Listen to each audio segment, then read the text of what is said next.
Aeropuerto de Heathrow, Londres.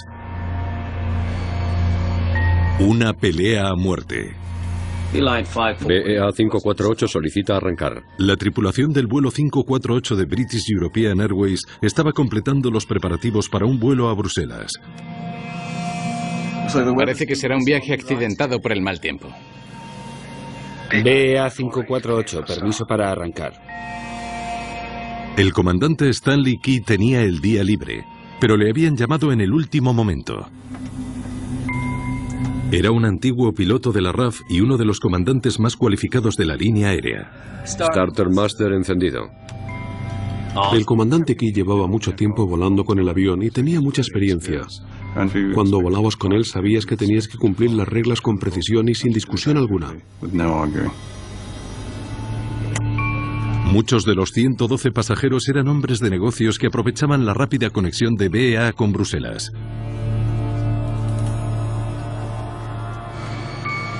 El Trident con motor de propulsión podía cubrir el trayecto en 45 minutos. Era un modelo que competía con los aviones de hélice y de turbohélice, que eran mucho más lentos. Era un avión más rápido, que volaba por encima de las nubes y volaba a los destinos europeos en la mitad del tiempo, lo que suponía una gran ventaja económica para la línea aérea. Hacían falta 3 pilotos para pilotar el avión. Slats abajo. Jeremy Kigley era el copiloto. Flaps 20. Simon Ticehurst ayudaba a monitorizar el instrumental. Arrancar motor 1. Motor 1 arrancado. Era un avión muy popular porque era el equivalente a tener un coche deportivo. Funcionaba de maravilla. Tenía unos mandos muy potentes, todos hidráulicos. Era una maravilla pilotarlo una vez que te acostumbrabas. El vuelo se había retrasado un poco. La línea aérea había dicho a los pilotos que esperasen a unos pasajeros de última hora. La tripulación de otro avión necesitaba que la llevasen a Bruselas.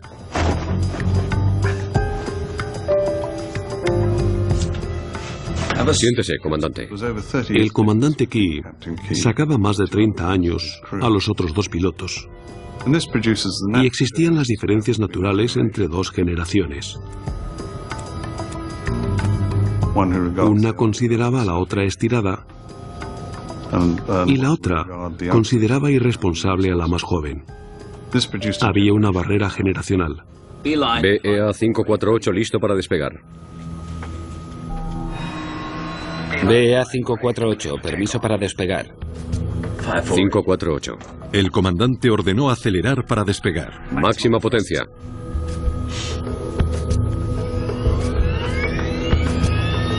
El Trident o Tridente se llamaba así por sus 3 motores Rolls-Royce instalados en la parte trasera. El segundo oficial, Ticehurst, supervisaba la velocidad del avión. 100 nudos. No podían despegar hasta alcanzar la velocidad de rotación de 139 nudos. Cronómetro encendido.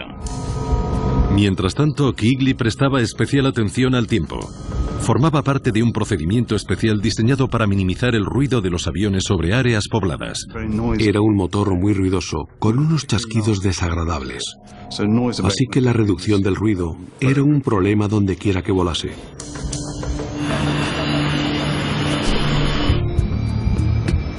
Rotando.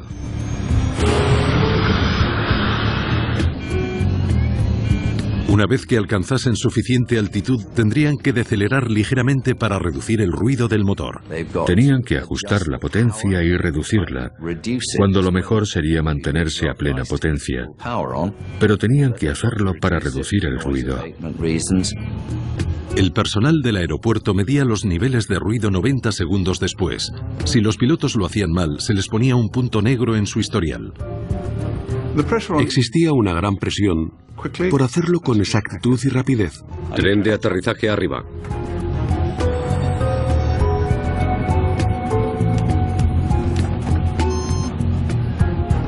$60 segundos. Cuando el avión ascendía, los pasajeros se vieron sacudidos por turbulencias. Era un día ventoso, y los días ventosos causan viajes muy movidos. Izquierda en dirección 145. Dirección 145.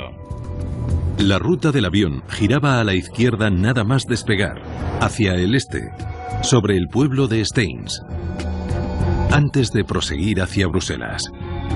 BEA 548 ascendiendo según lo permitido. 548 en el aire a 09. Buen día. Recibido. Keighley se preparó para reducir la potencia. Si lo hacía demasiado pronto, el avión no tendría potencia suficiente para ascender. 75 segundos. Solo tenía 5 segundos para hacerlo bien. Los motores tardan un lapso de tiempo en responder. Y a veces reduces la potencia más de lo que pretendías y los motores tardan un poco en registrarlo. 85 segundos. 90 segundos. Keighley redujo la potencia justo a tiempo.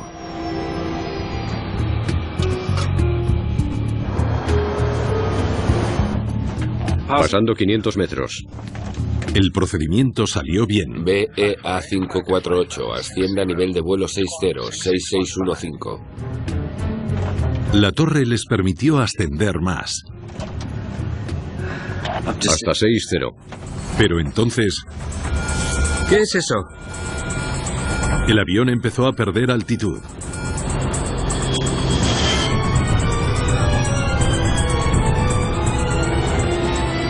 ¡Mira la velocidad! ¡Mira la velocidad! La velocidad cayó rápidamente, a un ritmo de descenso muy alto. Los pilotos ya no eran más que pasajeros en su propio avión.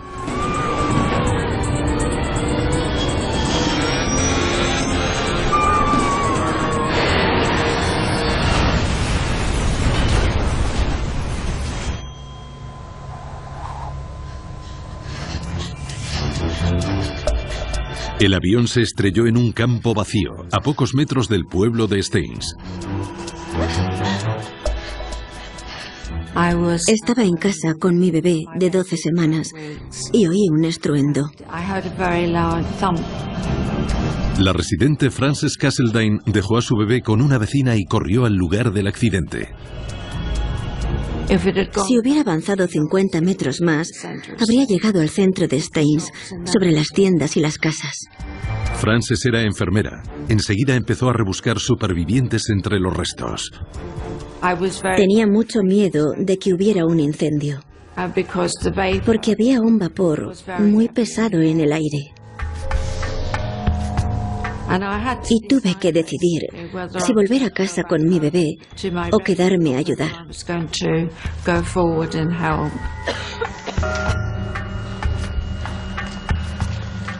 Pero estaba muy entrenada para ayudar en accidentes y en casos de emergencias, y creí que me necesitarían. Casi todo el mundo estaba muerto, pero Frances pudo ayudar a un superviviente. ¿Me oye? Hice todo lo que pude. ¿Me oye? Le cogí las piernas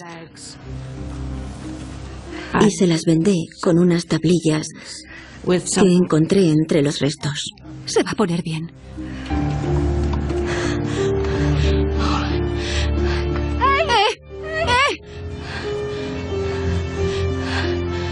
Enseguida llegará ayuda. Las heridas del hombre eran demasiado graves y murió a pesar de la rápida atención. Fue tan trágico que nadie sobrevivió. Murieron las 118 personas que iban a bordo del vuelo 548 de BEA. Fue un accidente horrible. Fue el peor accidente de la historia de Gran Bretaña. En esa época se consideraba que BEA era el tipo de línea aérea que no tenía accidentes. Pero lo tuvo. ¡Atrás, atrás!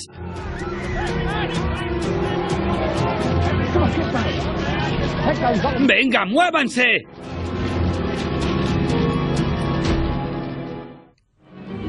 El vuelo 548 de BEA con destino a Bélgica se ha estrellado en un campo cerca de Heathrow a pocos metros de las casas y la calle principal. La noticia de que un avión se había estrellado y casi había arrasado el pueblo de Staines copó todos los titulares nacionales. Una hora después, la noticia llegó a Chris Pollard, un investigador nuevo de la Oficina de Investigación de Accidentes de Gran Bretaña. Cuando llegué al lugar del siniestro, la operación de rescate ya estaba en plena acción y el lugar estaba lleno de gente. A los investigadores les sorprendió algo inusual. En la mayoría de accidentes el impulso empuja a los aviones hacia adelante tras golpear el suelo, pero el accidente de Staines era distinto.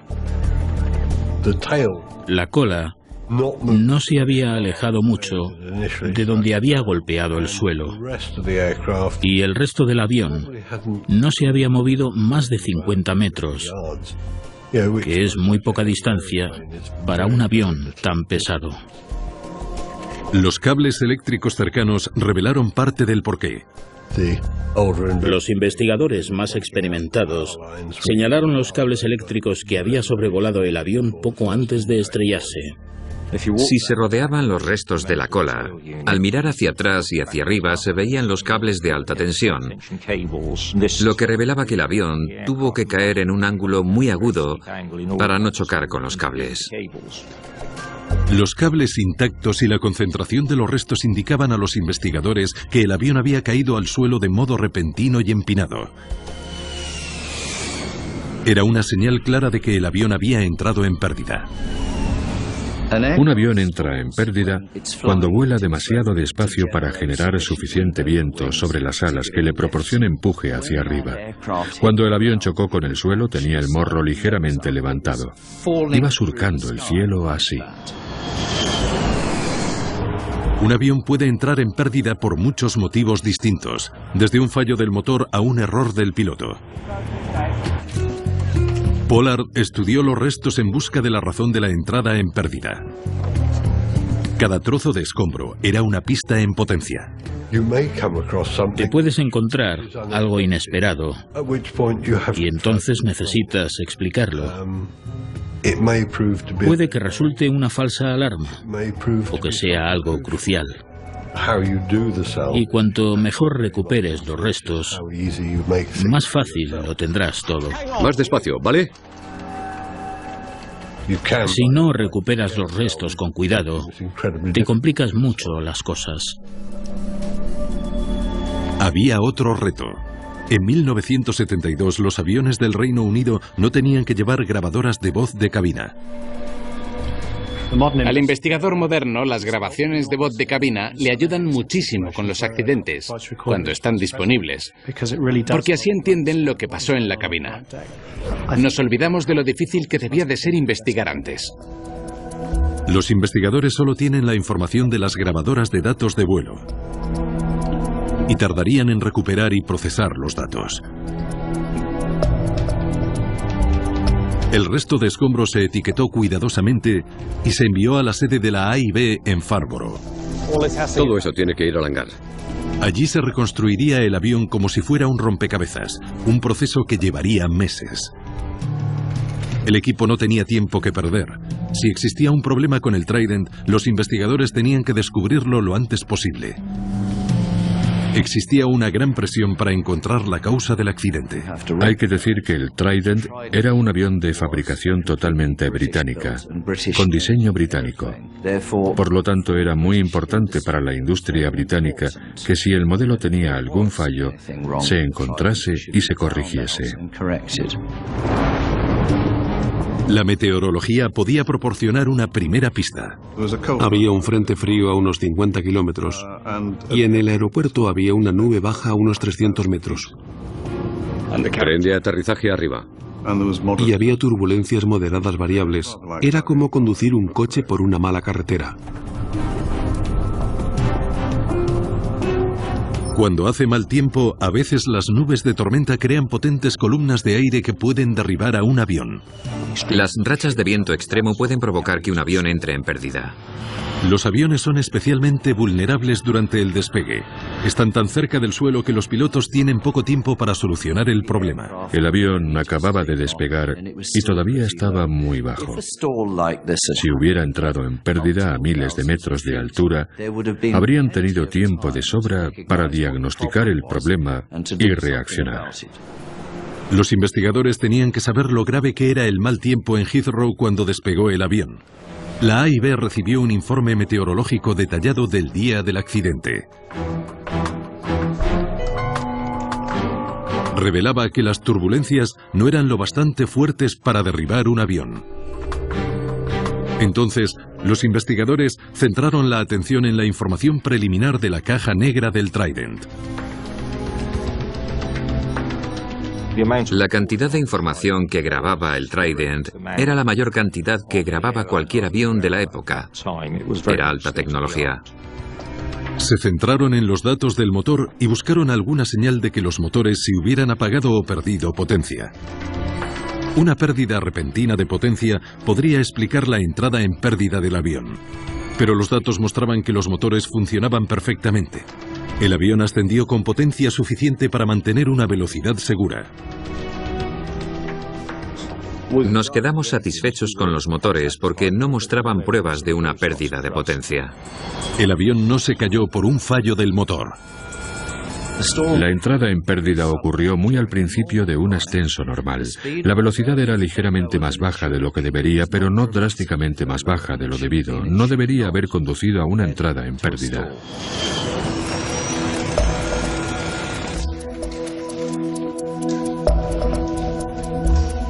En la sede de la AIB, los ingenieros se centraron en recomponer los restos.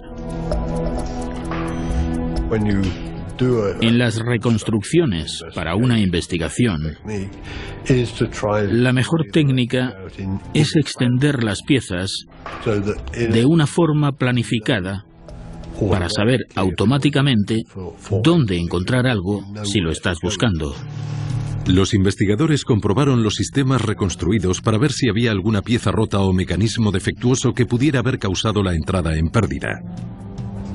Pronto se fijaron en un problema. Eso no puede estar bien. Había una palanca colocada en una posición inesperada. Se usaba para accionar unos aparatos de elevación del ala cruciales conocidos como slats. Se veía que la palanca de los slats estaba en posición retraída. Los slats son superficies aerodinámicas que pueden extenderse sobre la parte delantera del ala. Incrementan el empuje hacia arriba durante el despegue y ayudan al avión a ascender. La sección frontal del ala funcionaba hidráulicamente y se inclinaba y caía hacia adelante para conferir curvatura adicional al ala.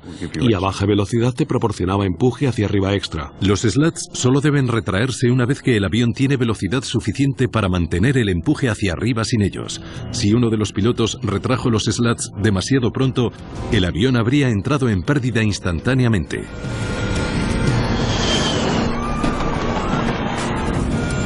El hallazgo desconcertó a los investigadores. ¿Cómo se le ocurrió a alguien retraer los slats?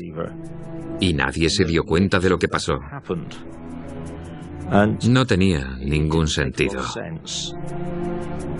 Al examinar la palanca de los slats, era imposible saber si los pilotos la habían movido antes del accidente o si se había cambiado de sitio sola por el impacto.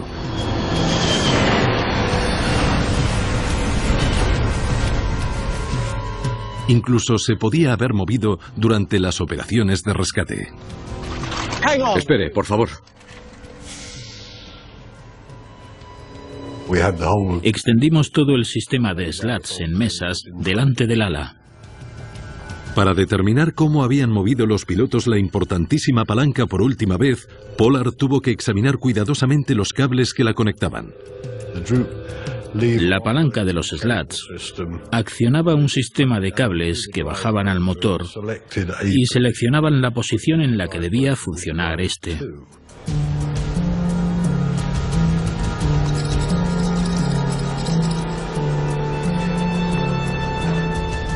Retraídos. Al examinar los restos confirmaron que los slats se habían retraído antes de estrellarse. Ya no cabía ninguna duda. Alguien de la cabina movió la palanca de los slats. Era un descubrimiento perturbador. Cuando fuimos conscientes de que la palanca de los slats se había accionado de modo incorrecto, surgió la pregunta inevitable: ¿quién lo hizo? El accidente más letal ocurrido en suelo británico estaba causado por un error del piloto. Surgieron preguntas urgentes sobre la salud física y mental de los pilotos. Siempre se hacen autopsias a los pilotos que no sobreviven a un accidente. Sencillamente porque se quiere averiguar si hay alcohol o drogas en la sangre de los pilotos. Mientras los patólogos buscaban una causa física, saca sus expedientes personales. Los investigadores centraron la atención en el historial de los pilotos. La investigación descartó que el accidente tuviera causas técnicas. Y al hacerlo tuvo que centrarse en el rendimiento de los pilotos. En por qué hicieron lo que hicieron y en por qué no hicieron lo que deberían haber hecho ese día. Analizaron los vuelos previos del comandante. Tenía una reputación impecable.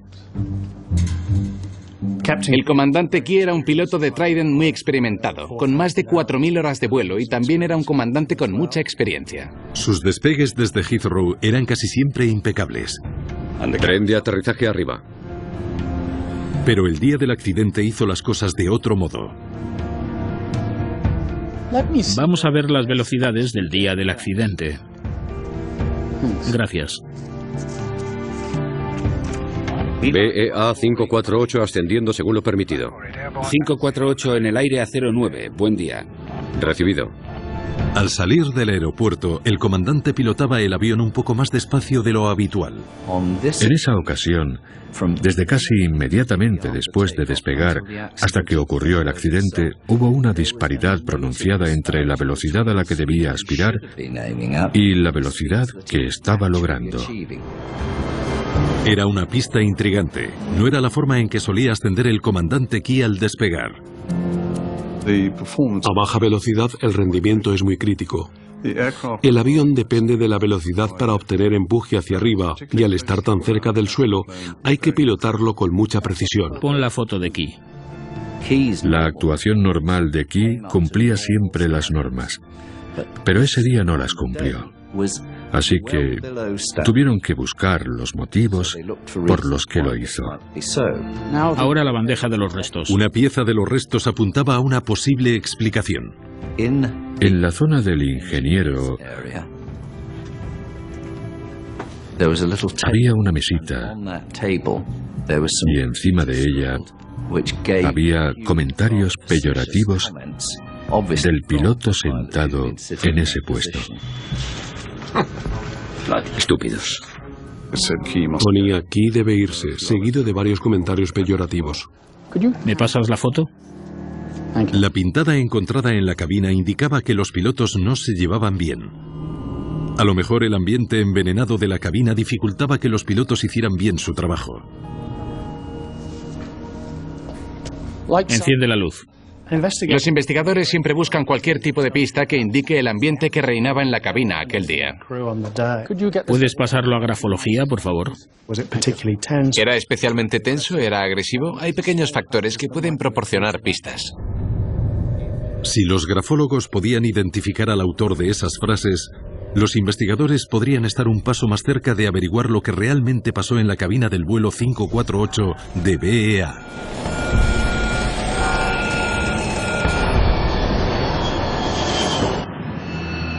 Los investigadores entrevistaron a otros pilotos de BEA para averiguar todo lo posible sobre el comandante Key y su tripulación. Me han dicho que hablase con usted. Sí, tengo que contarle lo que pasó. Los pilotos de British European Airways estaban a punto de declararse en huelga. Y muchos consideraban al comandante Key un hombre de la patronal. Estábamos trabajando en huelga de celo y la mayoría de los pilotos, incluido yo, la cumplíamos. Y él lo desaprobaba porque no le parecía un comportamiento profesional y dirigía una campaña contra ello. Según testigos, hubo un enfrentamiento 90 minutos antes del vuelo a Bruselas. Creo que pasó todo un par de horas antes del vuelo. Comandante Key. Parece que la batalla se inclina a nuestro favor. ¿Qué dice? Lo que he dicho. ¿Sabe que en la guerra luché en batallas de verdad? El comandante estaba indignado. Estaba totalmente en contra de la huelga. No como algunos niñatos inmaduros, egoístas y mimados que exigen cosas ridículas. Solo porque usted haya luchado en la guerra, usted se habría negado. Los testigos describieron el estallido del comandante Key como lo describió ese piloto. Un arrebato, una diatriba. Bastardo desagradecido. Si pilota un avión por dinero, se ha equivocado de profesión. Creo que no estoy de acuerdo. Atajo de imbéciles. La discusión fue tan grave que los investigadores se plantearon una teoría poco común. Que la agitación del comandante había interferido con su capacidad para pilotar el avión. Estúpidos. 548, ascienda a nivel de vuelo 60, 6615. Distraído y enfadado, hasta 6-0. Pudo accionar la palanca de los slats sin pensarlo. Las múltiples alertas le habrían confundido aún más. Si se pasa de lo que es un vuelo aparentemente normal a uno seriamente peligroso, se produce una respuesta de shock. Y tu capacidad para pensar con claridad y actuar con decisión se complica. Cuando lo tengas listo, avísame y lo escucho. Aunque el avión no tenía grabadora de voz de cabina, 548 listo para despegar. Las conversaciones del comandante con el controlador estaban grabadas. BEA 548, permiso para despegar, 28 derecha. 548. Los investigadores de la conducta humana intentaban comprender algo muy sencillo. ¿Qué pasó por la cabeza de los pilotos en el momento del accidente? ¿Por qué tenía sentido para ellos actuar así? BEA 548 ascendiendo según lo permitido. 548 en el aire a 09, buen día. Recibido. Enseguida se fijaron en algo raro. El comandante parece muy callado. 548, ascienda a nivel de vuelo 60, 6651. Hasta 6-0. Las infrecuentes llamadas de radio del comandante eran tan breves que no cumplían las normas de la aviación. Para responder de modo adecuado a un permiso, tienes que repetirlo con la señal de llamada del avión. Y todo eso faltaba. Las respuestas inadecuadas no encajaban con el carácter del estricto comandante. En retrospectiva, usted y yo podemos juzgar cómo se sentiría el comandante Key en ese momento. Podía sentirse estresado u ocupado, o muy concentrado, o todas esas cosas a la vez. La conversación con el controlador no suministraba pistas de por qué el comandante estaba estresado. Los investigadores se quedaron con otra pregunta sin responder. ¿Qué pasaría en esa cabina? El estrés adopta muchas formas. Puede ser estrés físico, ansiedad causada por una discusión. Todas esas cosas se añaden a la carga de trabajo de nuestro cerebro y reducen la capacidad para enfrentarnos a las cosas. Llegaron los resultados del análisis grafológico. Estas son las Cs que aparecen en el boletín y en la licencia. Descubrir quién había escrito aquello podría ser el avance que necesitaban los investigadores. La muestra era similar a la letra del copiloto, pero los expertos concluyeron que no eran iguales. No pudieron confirmar que la letra de las pintadas perteneciera a alguno de los pilotos de esa tripulación. Era otro callejón sin salida. Los investigadores no estaban tan cerca de saber por qué el vuelo 548 de BEA había terminado en tragedia. Muy bien. ¿Puede enseñarme los interruptores del avión? Desesperados, acudieron al simulador de vuelo de BEA a las afueras de Londres. Y se enteraron de un problema que tenían los pilotos del Trident. La palanca que se usaba para replegar los slats tenía casi la misma forma que la palanca de los flaps. Ya veo por qué las confundieron. Hay que tener en cuenta que se mueven con la palma de la mano y no es fácil distinguir una de otra. BEA 548 ascendiendo según lo permitido. Se suponía que era el copiloto quien tenía que elevar los flaps después de despegar. 548 en el aire a 09. Buen día. Recibido. Pero el tercer piloto a veces ayudaba. 85 segundos. El procedimiento de reducción del ruido acrecentaba la presión. Si los flaps ya estaban levantados, habría sido muy fácil replegar los slats en su lugar. Hay circunstancias en las que sería muy fácil replegar los slats antes de tiempo.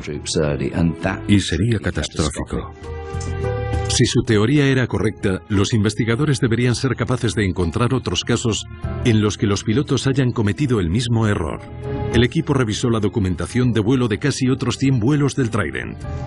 No pasó solo con esa tripulación. Descubrieron 2 accidentes frustrados en los que los pilotos activaron los slats por error. De repente empezaba a parecer que la discusión del comandante en la sala de la tripulación no había tenido nada que ver con el accidente. La verdadera causa podría ser el diseño. Entonces llegó una noticia que encaminó la investigación en una dirección totalmente nueva. En las revisiones médicas rutinarias del comandante Key, no se le había detectado ningún problema de salud. Pero después del accidente, al realizarle la autopsia, se descubrió que tenía problemas cardíacos graves. Surgieron pruebas que demostraban que el comandante estaba enfermo del corazón. Podía ser el eslabón perdido. Aunque los problemas cardíacos del comandante no aparecían en sus revisiones médicas habituales, padecía una dolencia mortal. Se puede ver aquí. Aunque no lo sabía, Key tenía las arterias coronarias bloqueadas. Y a su vez esto causó que el corazón... ¿Qué ha dicho? ¿Se da cuenta de que durante la guerra combatimos en batallas de verdad, no como algunos niñatos mimados?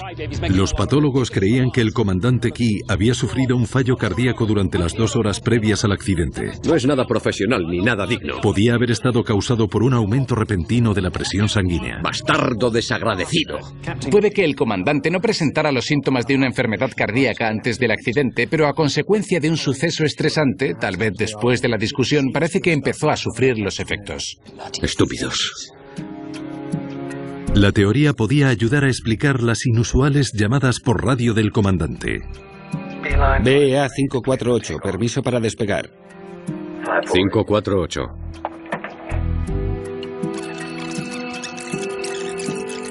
...548, ascienda a nivel 60, 6615. Hasta 60.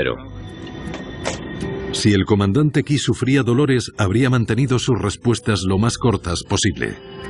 Su incomodidad podía explicar incluso por qué se había accionado demasiado pronto la palanca que replegaba los slats.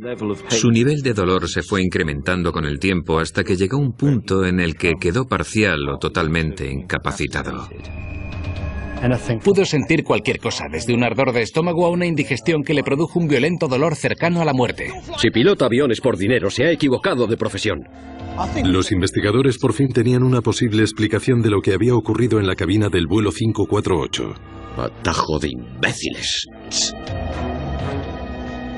Si tenía la presión sanguínea especialmente alta, porque estaba alterado, pudo afectar a su razonamiento, porque si se reduce el nivel de oxígeno del cerebro, incluso ligeramente, afecta a la lucidez y a la capacidad para razonar.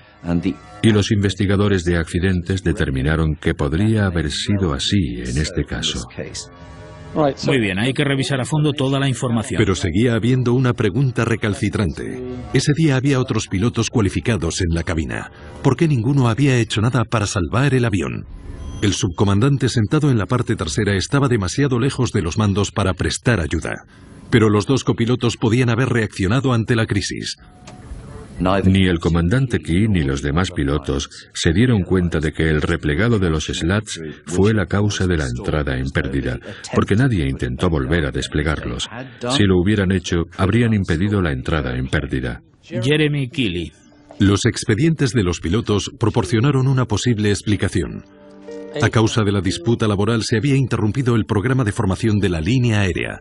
Ambos copilotos del vuelo 548 carecían de experiencia. ¿Qué es eso? El subcomandante que iba en el asiento de la derecha tenía menos de 30 horas de experiencia con el Trident. Hubo quien opinó que esos pilotos eran demasiado jóvenes y necesitaban más experiencia. Puede que los pilotos jóvenes estuvieran distraídos al tener un invitado en la cabina, o que simplemente no supieran qué hacer. Sin embargo, los investigadores creían que faltaba otra pieza del rompecabezas.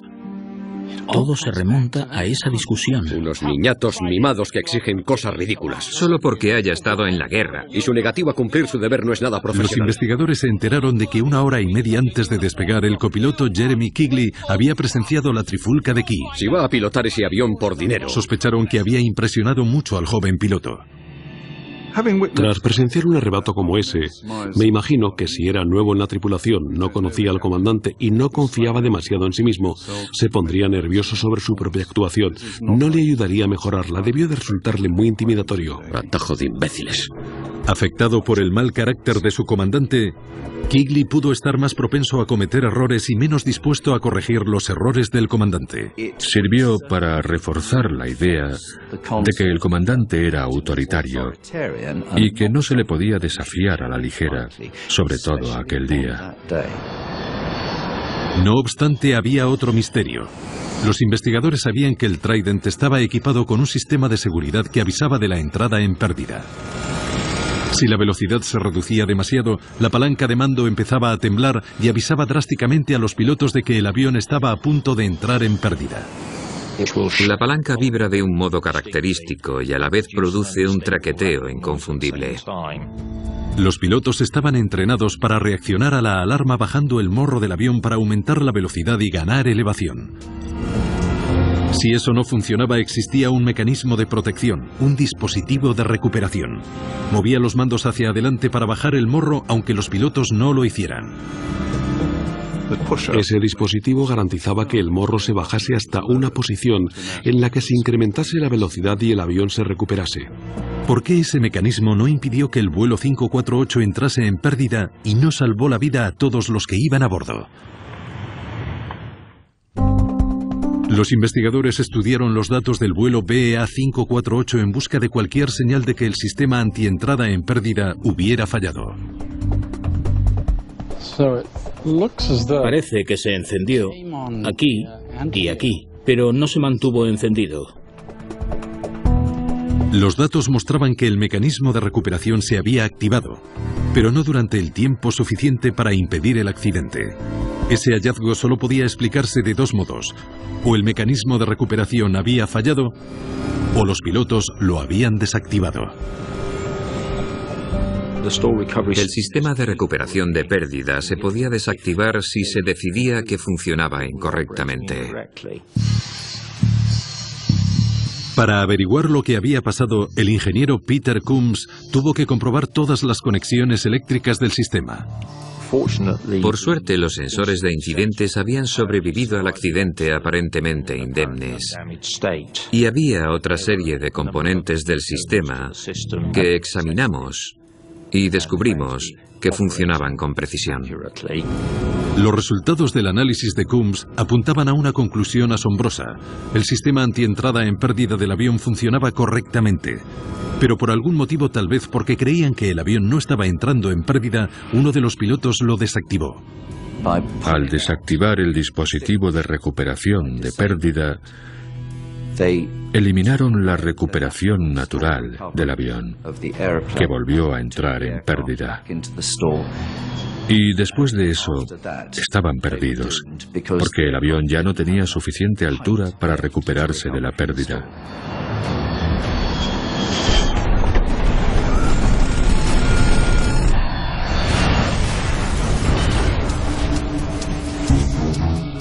Parecía que el accidente del vuelo 548 de BEA era el resultado de una trágica combinación de factores. Primero, la inminente huelga que había provocado una discusión. Exigencias ridículas. Solo porque sea. Y su negativa a cumplir con... Un fallo cardíaco probablemente desencadenado por la trifulca. Confusión sobre las palancas de mando y copilotos demasiado jóvenes o intimidados para intervenir cuando las cosas empezaron a fallar. Para los investigadores, cada eslabón de la cadena era tan importante como los demás.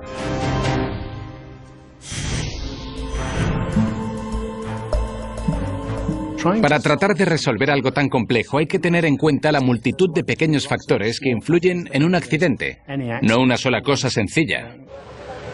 Tras el accidente, las autoridades implementaron una serie de cambios diseñados para evitar que volvieran a ocurrir sucesos similares. Las palancas del Trident y otros modelos se rediseñaron para eliminar la posibilidad de confusión. Ahora las grabadoras de voz de cabina son un requisito estándar en casi todos los aviones de pasajeros. Nunca sabremos con seguridad cuál de los pilotos replegó los slats demasiado pronto. Y la conclusión de los investigadores del caso fue que habrían podido determinar quién hizo qué dentro de la cabina si hubieran podido juzgar lo que se decían los pilotos unos a otros. Las grabadoras de voz de cabina suponen una fuente de información primordial en casi todos los accidentes. Pero algunos expertos creen que no basta con ellas. Escuchar una grabadora de voz de cabina es como ver un programa de televisión con la imagen apagada. Cuesta mucho adivinar lo que pasa y en una cabina gran parte de la comunicación es gestual. Ahora, una de las recomendaciones sobre las cabinas para ayudar a los investigadores es que se debería filmar permanentemente lo que ocurre dentro.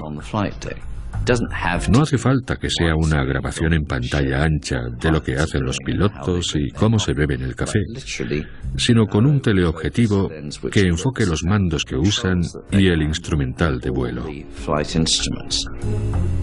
De momento no hay leyes que exijan esa nueva tecnología, pero algunas autoridades de aviación fomentan el uso voluntario de grabadoras de imagen de cabina.